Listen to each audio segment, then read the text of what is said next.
It's so easy to get stuck on trying to figure out why things are the way that they are or why people act the way that they act. But the truth of the matter is you probably will never get that answer or that explanation. But what you can do and probably need to do is accept the facts that you do know, like the fact that it happened. Regardless of the explanation that you may or may not get, it happened. Stop trying to figure out why people are the way they are, why they did the things they did, or why things happen the way that they do happen, and just accept the fact that it happened. Understand that people just are. Things just are. They just are. When I learned how to take things at face value, I was free, or I was set free. It is what it is and it ain't what it ain't. Just charge it to the game, honestly. And to tell you the truth, in most cases, I do believe that closure is a scam and that you don't really need the closure because the closure that you're getting is the things that they aren't saying. That's all the closure you need. And sometimes you probably will feel like you need closure in order to move on from some things. But if you don't get the closure, you will be okay. It's not the end of the world if you never get your closure, if you never get your explanation. Because the explanation is probably BS anyway. It'll probably piss you off just a little bit more. With or without that explanation, life goes on and life will go on. So either you're going to choose to let it go on with the shoulda, woulda, couldas, what is, what happened, I wonder why. Or you just going to be like, oh well, keep going. It is what it is. Somebody ghosted you and you don't know why. Would it be nice to get an explanation?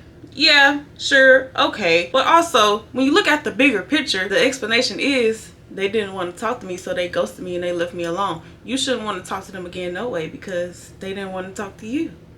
And then sometimes when you look at the bigger picture, you realize that you didn't need that in your life no way. Or maybe it needed to happen that way anyway. Going back to the ghosting, you wouldn't want anybody in your life that would stop talking to you without an explanation. So maybe it was a blessing in disguise. They didn't want to talk to me. They didn't want to tell me what happened. Oh well. And I'm not saying that you shouldn't question things, because you should. I'm not saying that you shouldn't ever want an explanation or to reach an understanding with somebody, because you should. That's life, that's humans, that's communication. However, you have to be okay if you never get that. You have to be okay if you never understand. Take people and situations at face value. Point blank period. Stop trying to make excuses. Stop trying to figure out why this happened, why that happened, why they did this, why they said that. Just take it for what it is. You don't always need a deeper explanation. The explanation is that it happened and that it was allowed to happen. Now you just gotta figure out how to move forward. Unfortunately, that's life. Is it messed up? Yes, because we can even take it back to, I don't know, why does society have this made up rule for this thing? Or why do people just automatically follow this thing? Unfortunately, we probably would never get an explanation for that, but we have to learn how to adapt, because it is what it is. And you could be sad about it. You could be annoyed with it. You could be irritated. You could be mad. Just don't stay that way. Charge it to the game. Keep going. I don't know.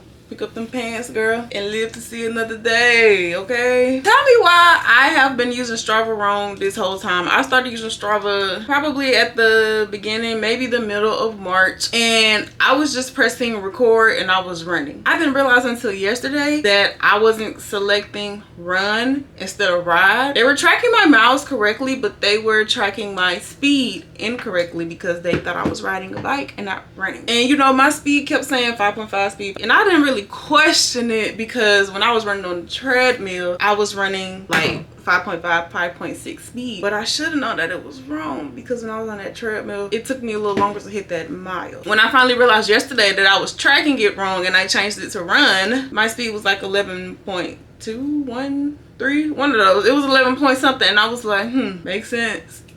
Usually I do makeup then hair first, but today I want to do hair first and then makeup. We're not gonna make it a habit though. I don't know what got into me today. I miss lifting weights so bad. I need to figure out what gym I'm about to start going to. I don't mind doing Pilates. It just can't be my only workout. I need weightlifting. Okay guys, we are done with our hair. I hope you enjoyed this video, and don't forget to like, comment, subscribe, and come back for more. Bye y'all.